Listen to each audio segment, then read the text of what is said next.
So, I've talked about it on this channel before, but since I started making YouTube videos and my Luna channel in specific has gained traction and, blown up and gotten big and had millions of subscribers, some things in my life had changed. For one, my dream came true, didn't have to work a normal job, got to do YouTube for a living. Pretty damn awesome if you ask me. I definitely will never take this thing for granted. However, there are some other things that happen. They're a little bit more negative. For example, some people started treating me a little bit differently, which I thought was kind of weird. And because I was making money, there was a lot of people trying to get money out of me in really weird, mischievous ways, like scammers and stuff, and people I thought were cool trying to scam me and get me to invest in bullshit and, just weirdo behavior, right? And today's story time is about one of the craziest things I've seen happen since I, got my success on YouTube. And I've talked about something else kind of similar to this, but this is way worse.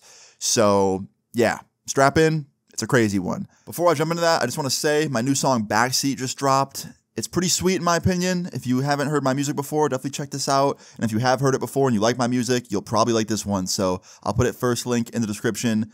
Please go check that out and please tweet me or tag me, you guys listening to it, because I like seeing, people listening and stuff. And I've been liking all the tweets and posts that I've seen. All right, anyway, guys, let's jump into today's story time. So today's story time all starts off as a regular day.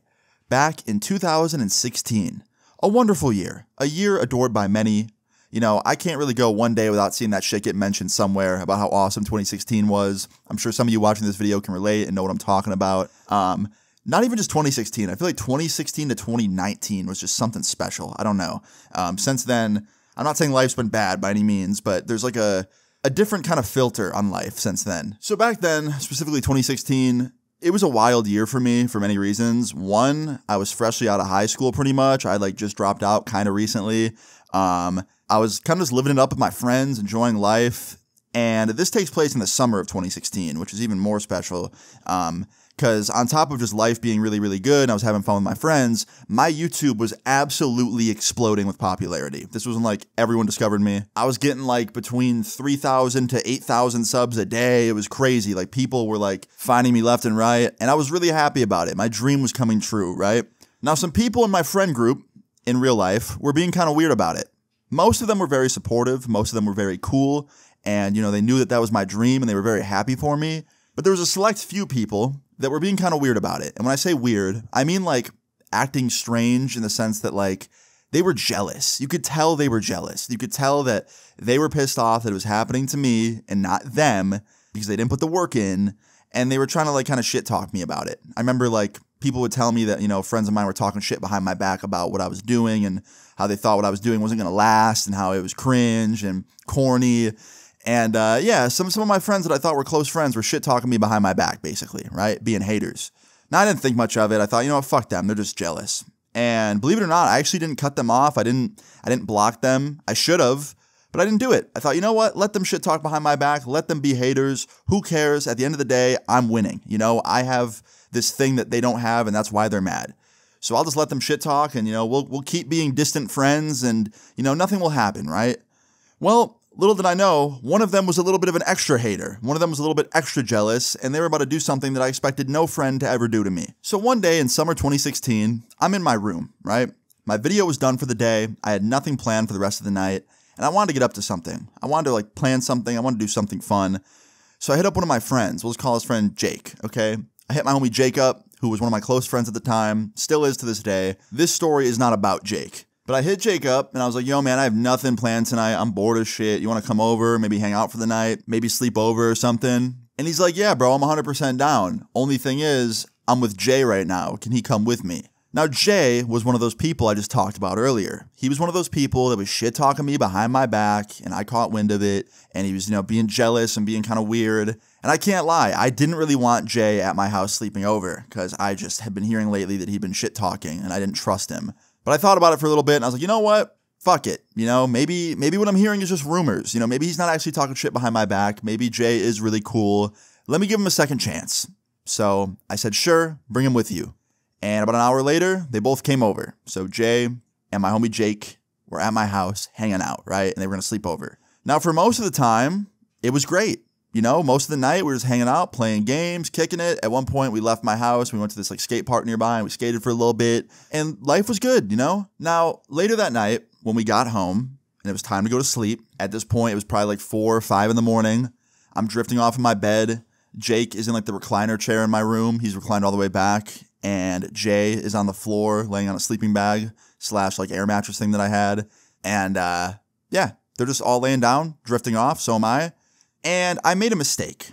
I fell asleep with my wallet wide open on my nightstand. I typically would never do that. Even if I was alone in my room, I wouldn't do that because I didn't trust my brothers. You know, my older brothers would sometimes sneak in and like steal $20 from me, or I would do the same to them. You know, we were siblings, you know, we'd fuck with each other sometimes. And now that I was making money and stuff off YouTube, I didn't want to fall asleep with my wallet wide open, you know, with access to all my debit cards and, you know, my cash and stuff. So, you know, it wasn't a good thing that I did that. It was not a good thing that I fell asleep with my wallet wide open. Now, I fall asleep, right? There's not much I can do. I'm asleep. My wallet's wide open. Obviously, if I could rewind time and undo that, I would. But at the same time, you know, the 2 friends at my house, it's not like I completely didn't trust them. Jake was a trustworthy friend. I had no doubt about him. Jay, he's a different story. But at the same time, I didn't think he was a thief or anything. So it's not like, you know, I had to be that worried, right? Well, I wake up the next morning, and that was the first thing I noticed. I woke up and I saw my wallet sitting there wide open, and I was like, oh shit, I left that like that. Like, hopefully no one messed with it. So I grab my wallet and I look, and none of my cash is missing. I had like $400 in cash in the wallet. None of it was missing. So to me, I was like, oh, okay, cool. Like, they're trustworthy. They didn't do anything. It was there all night. No one messed with it. My brothers didn't take anything. We're good, right? And I looked and I made sure all my debit cards were still in there. They were. So we're good, right? No one stole anything. Everything's fine. After that, they got up out of bed, they got ready really quick, I dapped them up, and they left. They had some other shit they had to go do that day, so yeah, they dipped out of my house. And after they left, I just cleaned up my room a little bit, and I made a video, and I just, you know, went about my day. Now, for the next, like, 2 days, things were fine, right? Nothing happened, nothing crazy, everything was fine, right? When later that night, I'm in my room, right? And my PC starts acting up. It starts acting up like crazy. Acting up in the sense that, like, it's broken. Every time I would turn it on, it would just shut off a few seconds later. So I'm like, all right, what the fuck? So I opened up my computer, I like reslotted my RAM, I, you know, did some troubleshooting, I looked around, everything looked fine in terms of like my knowledge of PCs. I even called up one of my friends on Skype and like showed him on camera like what was going on, and he was really good with PCs, like he built them for a living, and he didn't really know what was going on. He said that he thought it was my power supply, and the only thing to do is like get a new one and see if that worked. Now here's the thing. My PC was due for an upgrade regardless. It was like on its last leg. The thing was slow as shit. It was definitely like outdated when it came to specs. So I thought to myself, like, you know what? This thing isn't working. I'm due for an upgrade. I'm just going to buy myself a brand new PC. Now, was that the greatest idea on earth? Probably not. I probably could have fixed it myself and gotten another like 6 months to a year out of it. But I thought, you know what? I'm making pretty good money right now off YouTube and stuff. Why not treat myself and get a better PC? Because it's only going to make my life better. I'll be able to make better videos, higher quality streams. It'll make me and your guys' life better, right? So I went online and I started looking at PC parts and stuff like that and like pre-builts and shit like that. And I was going to just get a bunch of parts and build it myself, but I didn't trust myself to do it myself. So I was like, maybe I should like hire somebody to do it.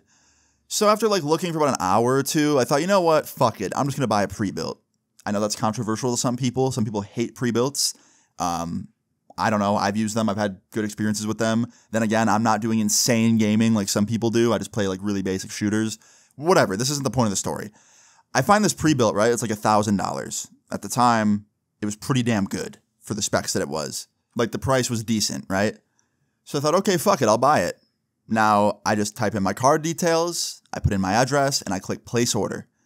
And all of a sudden, my card fucking declines.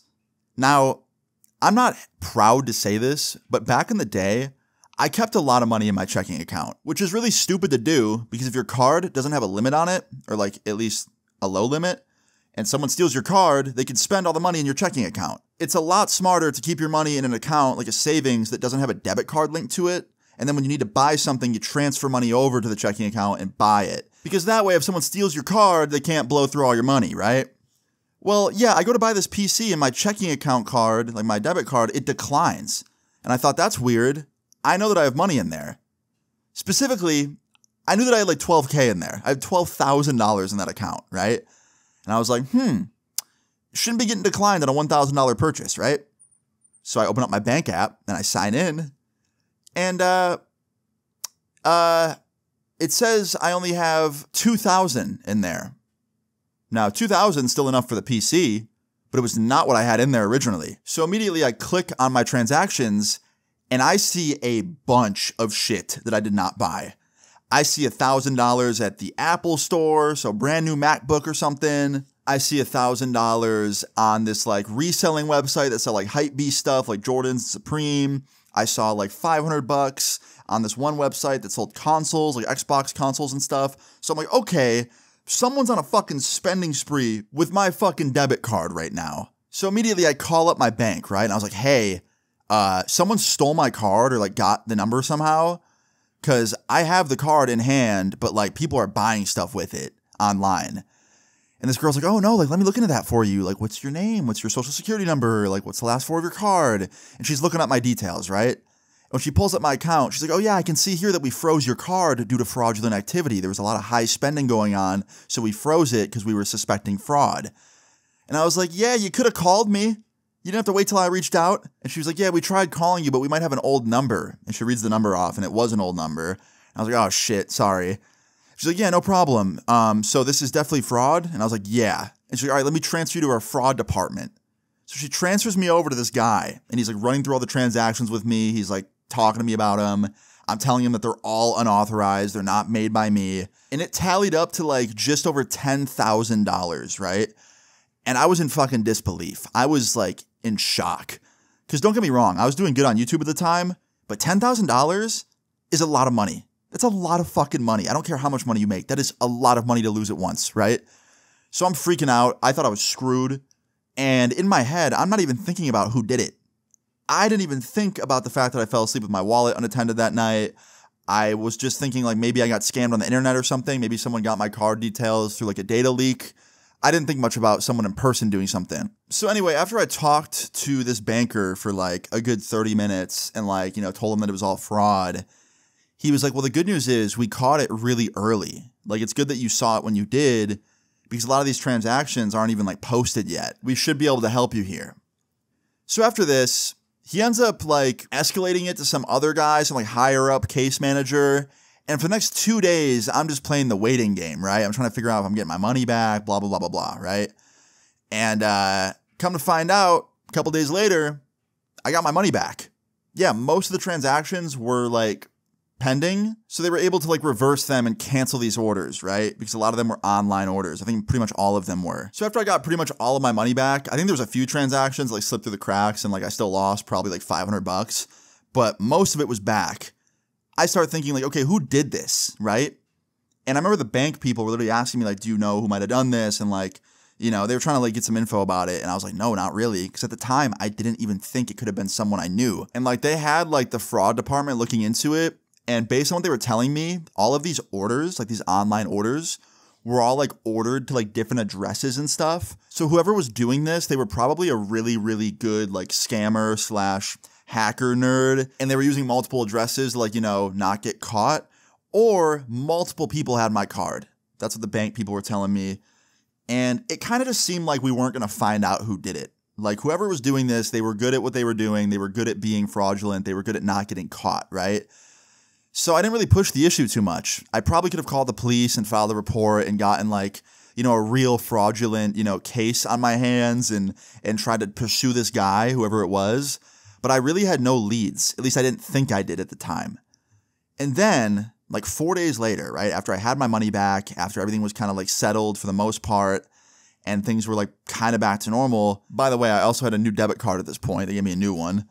But I'm sitting in my room, right? And I was thinking to myself, like, oh, I wonder if I did anything online that could have like gotten my card details leaked. Like maybe I bought something online that was from a sketchy website or something, and they leaked my card details to like, you know, scammers or something, right? And I'm trying to like retrace my steps, but nothing pointed to that, right? Nothing really like made me think I made any mistakes when it came to like putting my card details in on some site that might scam me. And then I'm thinking more and I'm like, well, there was that one night recently where I left my card on the table and like my friends were right there. But, you know, even though Jay was apparently talking shit about me, I don't think he's a thief. So I kind of wrote that off as like probably not the case. Plus, I didn't think Jay or Jake would like spend 10 grand on my card. Like that'd be really stupid. And I don't know, after thinking about it for a while, I was like, you know, I think it's just over. I think I'm not going to find out who did it. I'm just going to give up. I have a new card now. It won't happen again. I'll just be more careful, right? Well, the next morning rolls around. And I wake up to a text message from Jake. And it says, hey man, call me when you get this, urgent. So immediately I call him. I still had like morning voice. He answers. He's like, yo. And I was like, what's up, dude? And he's like, bro, I just learned some shit that you are not going to be happy to hear, but like you're my boy and I have to tell you. And when he said that, it's weird, but like I kind of already knew what it was going to be. I like had a feeling. And he goes, yo, so I was just hanging out with Jay, right?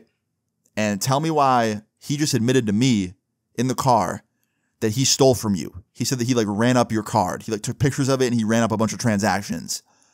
And I was like, really? He's like, yeah, bro. He told me they got canceled or something, but like he was laughing about it. He thought it was funny. And like, bro, I thought that was fucked up. I put on a poker face in the car. I tried to like act like I didn't care, but I was really pissed, bro. And I knew I had to tell you. Like, I ain't hanging out with him anymore. He's a scumbag. And I was like, bro, thank you for telling me. He's like, of course. So now I'm kind of mad, right? And I have two choices. I could go hit up the cops and get them involved. And, you know, honestly, that's what I should have done. And if you ever find yourself in a situation like this where someone stole so much money from you and you have a good lead on who it is, you contact the authorities, bro, and you tell them what you know. Because, like, that shit's fucked up. $10,000 is no amount of money to just like, oh well. But me being young and kind of dumb about it and just like thinking that, you know, calling the cops wasn't the right idea. I don't know why I thought that, but I did. I thought, you know what? Let me call this motherfucker directly because I had his number. So I call him up, right? And he was like, hello. And I was like, hey, man, it's Austin. He's like, what's up, dog? And I was like, so, I just had to like talk to the bank for the last few days. And some asshole tried to like steal a bunch of money off my card, specifically like 10 grand. So I'm just wondering if you know anything about that.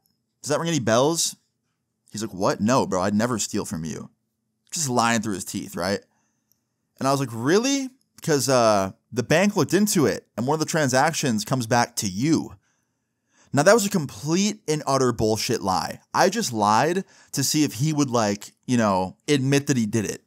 And as soon as I said that, he just completely gave up on, you know, bullshitting me.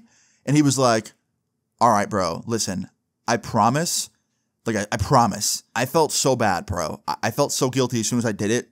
And I was trying to reverse the transactions. I really was. Like, bro, I'm sorry. I'm really sorry. And I was like, oh, so you did. This was you. He was like, yes. And I go, okay, so I'm just going to call the cops then. And you're going to jail. And he starts freaking out. Like, crying over the phone. Literal tears. He's like, bro, please don't do that. Bro, like, I'll go to jail for a long time. Like, that's like a lot of money. That's like serious charges, bro. Like, please don't tell anyone. And I was like, why the fuck shouldn't I? You're a little thief. And he's like, bro, just please, like, what can I do? And I was like, nothing. You fucking stole from me. I got most of it back, but there's still some that I'm missing. He's like, how much are you missing? And I looked through my transactions and I'm like, I don't know, like maybe $500, $600. It was something around there, right? I don't remember the specific number. He's like, all right, bro, like, I'll pay you back. Like, give me like a couple weeks. I'll get the money. I was like, no, so you can go steal it from someone else? Fuck that. I'm not taking your fucking stolen cash. Like, I want it now. And he's like, I don't have it right now. And I was like, all right, then I'm going to call the fucking cops. And he's like, no, all right, hold on. And he puts the phone down, right? And I hear him over the phone, like talking to somebody in the room, like from far away. And it sounds like a woman. And then the girl starts yelling. And then I realize he's asking his mom for $500. Because at one point I heard her say, why do you need that much fucking money? And he's like, just don't worry about it. And she's like, no, I am worried. And she walks over to his phone and picks up the phone. She goes, who is this?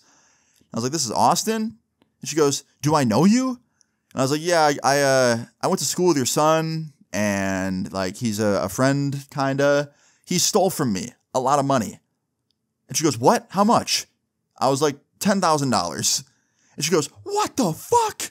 And I was like, yeah, don't worry. The bank gave most of it back. There's just a little bit still missing. And on top of that, I kind of just want to call the cops on him. I feel like unless your son goes to jail or like gets charged, he's not going to learn that like this shit isn't okay. She goes, okay, hold on. Can I call you back? Like, can I get your number and call you back from my phone? Like in a little bit. I need to talk to him. And I was like, sure, why not?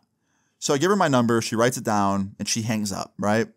And for the next like 10 to 15 minutes, I'm just sitting there waiting on like my chair at my desk, just waiting to get a call back, right? And yeah, like 10 minutes later, my phone starts ringing from this random number. And I answer it, and I'm like, hello? And she goes, hey, it's me. It's Jay's mom. I can talk now. I had to talk to Jay for a little bit. listen, I don't want my son to go to jail. And I understand what he did was completely horrible. And if you need to call the police and you need to get them involved and you need him to face the consequences, I can't stop you. You'd be within your right to do so. And I completely understand if you want to. But I'm asking you, like, as his mother, like, I want to get him help first. He's had a drug problem for a while. I think that's why he stole from you. And I'm like, really? And she's like, yeah. And then she asked me what he bought with my card. And I was like, a bunch of stuff, like technology related stuff mainly. And she's like, yeah, exactly. I guarantee he was going to sell that stuff at pawn shops and buy stuff with it, like pills. And I was like, I had no idea he had a drug problem. She's like, yeah, it's really bad. He's taking Xanax a lot. And I was like, okay, that's not good. And she's like, yeah, I've been trying to get him help for a while. I think this is the final straw. Like, I'm going to take him somewhere for help. Now, look, I consider myself to be too nice of a person. To this day, I think I'm way too forgiving, way too nice. Because very quickly, I folded. I was like, you know what? Get your son the help he needs. I'll let it go. But, like, you just need to know how serious this is. So I'm letting you know. Like, this is serious. If it wasn't me, he could be in jail right now. And she was like, I appreciate it. Like, I will keep you updated with what happens. I said, I'm looking forward to it.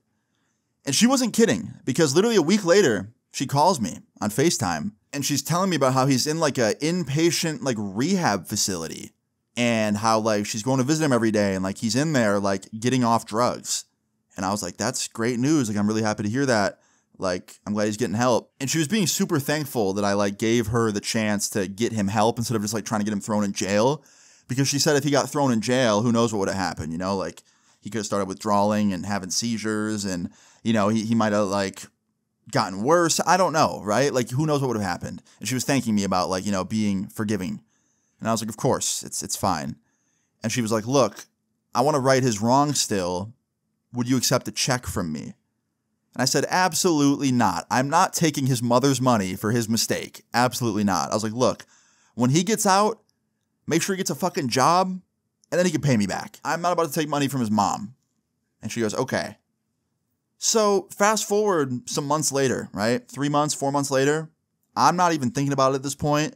I let it slide. I hadn't heard from his mom since, like, she told me he was in that facility. I did hear through some, like, mutual friends that they had seen him out recently, like, out and about, like, skating and stuff.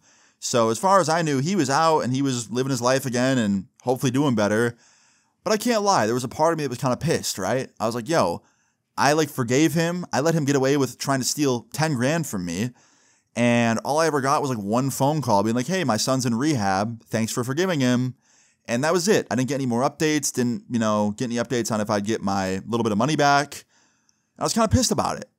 But at the same time, it's in the past. I didn't feel like there was much I could do about it at that moment because so much time had gone by. So I kind of gave up. I thought, you know what? Whatever. Maybe I'll get that money back one day. Maybe I won't. Probably won't, but fuck it, right? So a couple more weeks go by after this, right? And one night, I'm sitting in my chair about to go live on Twitch. I, like, just turned my stuff on. I had my OBS open. I was about to click start streaming. And I'm literally, like, getting ready to stream, right? And I get a text message from Jay. And it says, yo. Now, this, like, kind of threw me off guard. And I was literally about to click start streaming. And this was not a conversation I wanted to have right now. You know, I thought, okay, let me go stream first. Let me go live. I'll stream for a couple hours. Then when I'm done streaming, I'll hit him back and we'll talk, right? So I click start streaming. I'm live for not even like a minute, right? And back in the day, Twitch used to like glitch out a lot. It still does this sometimes, and it won't send the live notification to everybody. So sometimes I'd have to like click go live a few times and then it would work.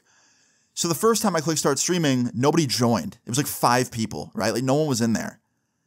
And just as I'm about to click end stream and like, you know, restart it and try and get the notification to work, I get a notification, a donation notification, and the name just says anonymous. And it's for $3,000. And I was like, what the fuck? Like, no one's even in my chat right now. Like, how did they, like, even know I was live? And I, like, freak out, right? I'm like, holy shit, thank you so much. Like, whoever you are, thank you. And there's, like, a couple people in the chat being like, holy shit. But nobody, like, was saying you're welcome. Like, no one was in the chat admitting to donating, right? So, like, hold on, let me restart my stream real quick. So I click stop streaming, and I go to restart it. That way the notif will send out, and I can tell my whole chat about what just happened, right? And I get a text from Jay again. just about to go live the second time. And it says, there you go, bro. Thank you so much for giving me a second chance. And immediately I call him and he answers and I'm like, yo, that was you? He's like, yeah. I was like, how'd you know I was live? He goes, bro, honestly, I didn't think you had my number unblocked. So I went on your Twitch looking for your PayPal and you just happened to be live. So I thought, fuck it, I'll donate to you while you're streaming. I was going to do it off stream, but you were live. So, and I was like, holy shit, that's insane timing. He's like, yeah, man. I mean, I'm happy you gave me a second chance, bro. Like, I figured why not pay it back? I gave you more than what I owed. I thought that would like help make things better. And he wasn't kidding. He literally gave me way more than what he technically like had left owed to me, you know, because there was like that initial like 10 G's or whatever that I got mostly back, but there was like still that, you know, 500 or 600, I think, that I wasn't able to like get back. And he gave me $3K. So I got back what I was owed and some. Now I had really mixed emotions at this point. On one hand, I was extremely, you know, happy about it and very, very grateful. And it was cool that he was doing the right thing. But on the other hand, I still kind of was like pissed at this dude because he stole from me to begin with, right? And I was like, I appreciate it, man. You know, I probably still won't be your friend, but, you know, I appreciate it. And he was like, man, I completely get it. I don't expect you to be, but just so you know, I'm sorry. I'm truly sorry. It will never happen again with not you, not anybody. And I appreciate you not getting me thrown in jail over this. Like, seriously, bro, you could have ruined my life over this and you didn't. And that's just a testament to who you are as a person. Like, you're very forgiving and I appreciate that. I had a lot of fucked up problems. I was going through an addiction issue. I didn't tell anyone about it, not even my boys. Like, I'm sure my mom told you a little bit, but like, I got the help I needed. I'm clean now. I'm good. I was like, I'm glad to hear that, bro. And honestly, you should thank your mom because without her, I probably would have called the cops. He's like, all right, man, I'll be sure to thank her as well. But like, still, thank you because you are the one that still gave me the chance. And I was like, yeah, man, all good. And he's like, all right, bro, take it easy. And we hang up. And after that, I went live. I didn't talk about the donation because I didn't want to like bring up, you know, the personal shit that just went down and tell that story yet. I wanted to wait and sit on it for a while. A couple people in the chat saw it. So like they were talking about it a little bit, but the rest of that stream was pretty normal and fine. And I ended up actually seeing Jay years later, right? In like 2019 or 2020, like right before the pandemic. I saw him out one night. I was at this coffee shop with my friend at like 11 p.m. There's this coffee shop that's open till like midnight every night where I live. And we were there and he was there and he saw me and he came up and said hi and like we talked for a little bit. And like he seems like he's just a better person now. I don't know, man. Like I'm just happy he seems better. Like that's really cool. Don't get me wrong. I still think what he did was very fucked up and very much inexcusable in a lot of ways. But it's cool to know that, you know, he got me back and some, and he got the help he needed, and he seemed like he was doing great. So that's good for him, I guess. And yeah, that's pretty much into the story, man. I haven't seen him since that day. You know, from what I know and what I can see online and stuff, he seems like he's doing great, and he's put that part of his life behind him, and he's not a thief anymore. So, you know, good for him. Moral of the story is, people can change. They really can. Now, granted, if someone steals $10,000 from you, I still think you should call the cops. But like, you know, it's good to know that some people can make mistakes and come back from them. But yeah, guys, that's into the story. That is one of the most insane, like, examples of a theft I've ever gone through. I've talked about it before, but there was another person I knew that stole my card once, and he bought some bullshit with it, and it was like, I don't know, it wasn't as crazy as this. This was wild. This was way more money and way more serious. So I think this one definitely kind of outdoes that one. So yeah, I hope you guys enjoyed the story time. If you did, please leave a like on the video. I would really appreciate it. Feel free to leave your story times in the comments down below. And subscribe if you're new. I'll see you all later. Peace. You won't let me be. Let me outside, let me die in the backseat. Let me bleed out.